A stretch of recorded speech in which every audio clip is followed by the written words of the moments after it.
Assalamualaikum warahmatullahi wabarakatuh.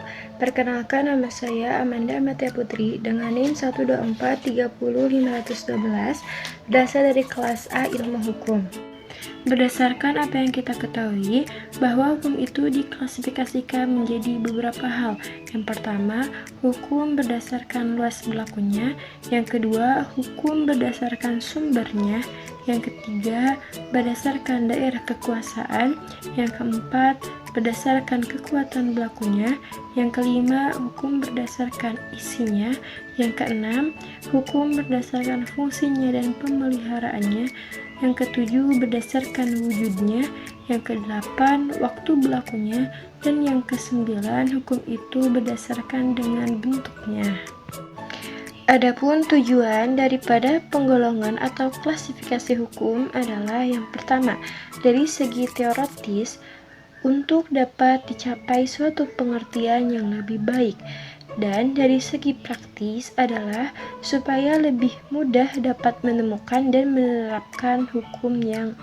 Pembahasan pertama yaitu klasifikasi hukum yang dipergunakan didasarkan pada luas berlakunya.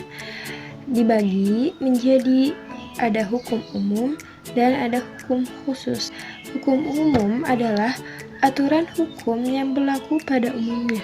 Istilah asingnya ius general.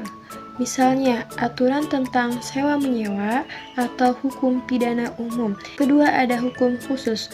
Hukum khusus sendiri itu adalah aturan hukum yang hanya berlaku untuk hal-hal khusus saja. Istilah aslinya ius specialis. Misalnya, aturan sewa-menyewa rumah atau aturan pidana militer dan sebagainya. Sehingga dari hubungan hukum khusus ada yang suatu asas dalam hukum yaitu lex special, derogat legi general, atau undang-undang yang khusus menyampingkan. Yang kedua, klasifikasi hukum berdasarkan sumbernya dibagi menjadi hukum undang-undang, hukum traktat, hukum kebiasaan, hukum jurisprudensi, dan hukum ilmu. Adapun hukum undang-undang atau Wettenrecht ialah hukum yang tercantum dalam peraturan perundang-undangan. Yang kedua ada hukum traktat. Hukum traktat ialah hukum yang ditetapkan oleh negara-negara yang bersama-sama mengadakan suatu perjanjian.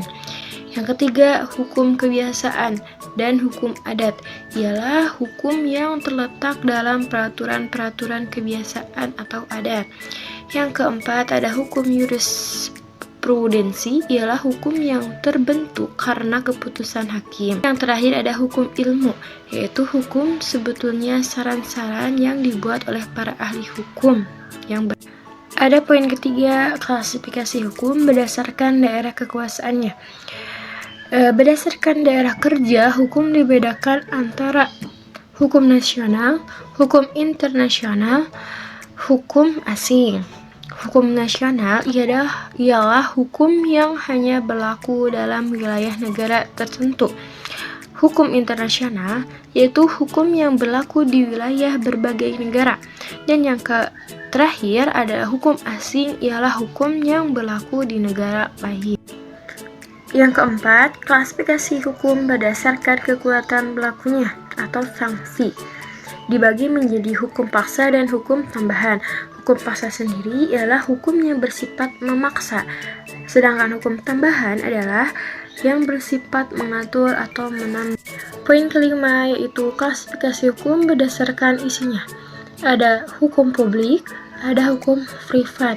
Hukum publik yang disebut dengan public law yaitu aturan hukum yang mengatur kepentingan umum, atau dengan kata lain, hukum yang mengatur hubungan antara negara atau perlengkapannya dengan perseorangan atau warga negara, yang termasuk ke dalam golongan hukum publik yaitu hukum pidana, hukum negara, hukum tata negara, dan mempelajari kewajiban sosial dan kekuasaan pejabat negara, dan hukum tata usaha negara atau administrasi negara, hukum pajak, hukum perburuhan, hukum acara pidana, hukum acara perdata, hukum acara tata usaha negara atau administrasi. Selanjutnya ada hukum privat, disebut private law.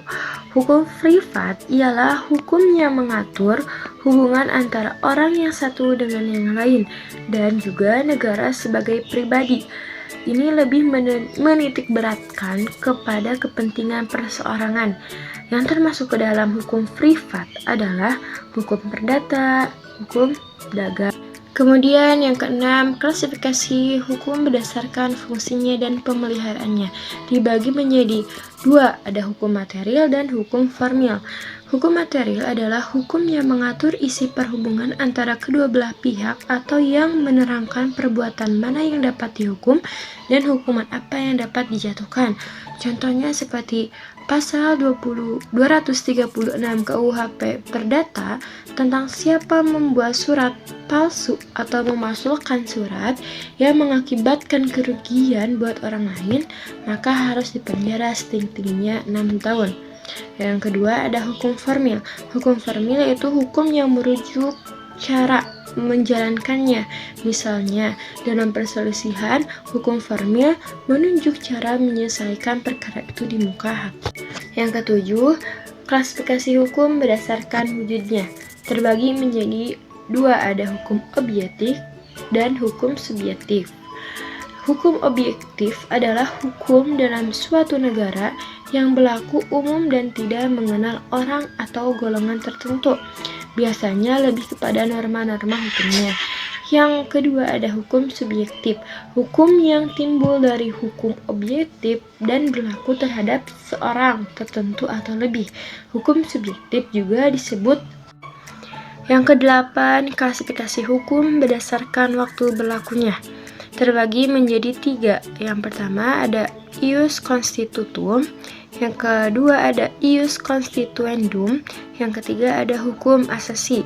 Yang pertama ada ius constitutum adalah hukum positif, yaitu hukum yang berlaku sekarang bagi suatu masyarakat tertentu dalam suatu daerah tertentu.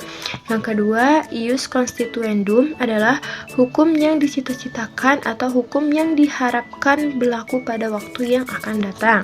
Yang ketiga, ada hukum asasi atau hukum alam, yaitu hukum yang berlaku di mana-mana, kapan saja dan untuk siapa saja, segala bangsa di dunia. Hukum ini tidak mengenal batas waktu, melainkan berlaku abadi terhadap siapapun juga dan dimanapun saja mereka berada. Dan yang terakhir, yang ke-9, yaitu klasifikasi hukum berdasarkan bentuknya. Terbagi menjadi dua, ada hukum tertulis dan hukum tidak tertulis. Dan yang terakhir, yang ke-9, yaitu klasifikasi hukum berdasarkan bentuknya.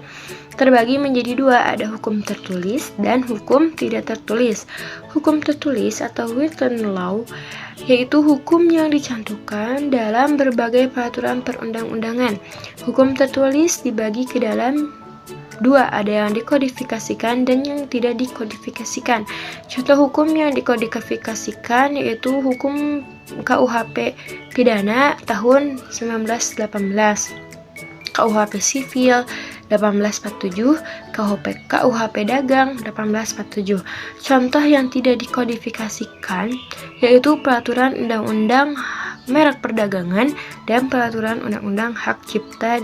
Ada hukum yang tidak tertulis atau unwritten law, yaitu hukum yang masih hidup dalam keyakinan masyarakat, tetapi tidak tertulis, namun berlakunya ditaati seperti suatu peraturan perundang-undangan. Hal ini disebut dengan hukum kebiasaan. Sekian pembahasan saya kali ini dalam memaparkan materi tentang klasifikasi hukum, mulai dari isi normalnya sampai dengan bentuknya. Sekian, wassalamualaikum warahmatullahi wabarakatuh.